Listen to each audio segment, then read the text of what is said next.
ये एक बहुत ही प्रभावशाली बात की शुरुआत है।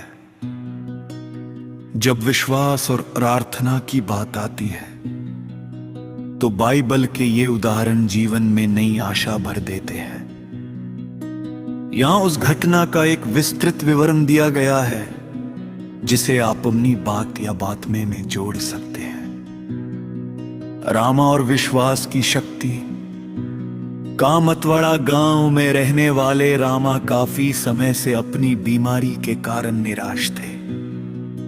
जब रवि सेनानी उनसे मिले तो उन्होंने रामा का हौसला बढ़ाने के लिए बाइबल से उस स्त्री का उदाहरण दिया जिसने 12 साल तक असाध्य बीमारी का सामना किया था। वह घटना क्या थी?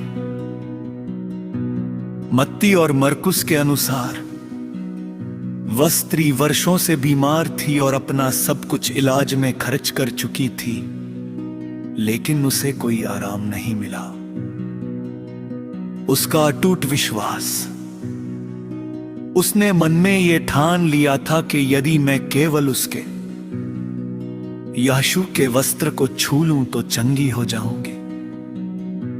चमत्कार।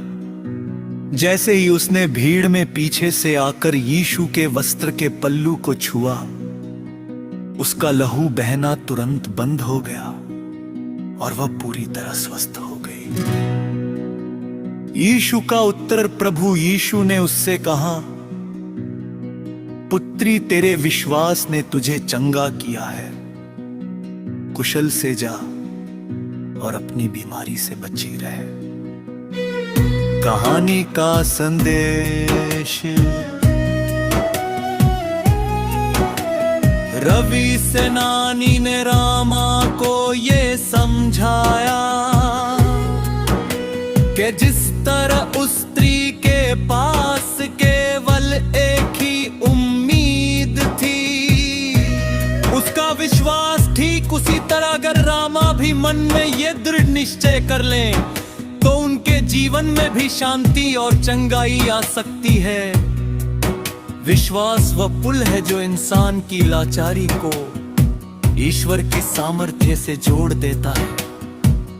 क्या आप इस कहानी को आगे बढ़ाना चाहते हैं कि रामा पर इस बात का क्या प्रभाव पड़ा?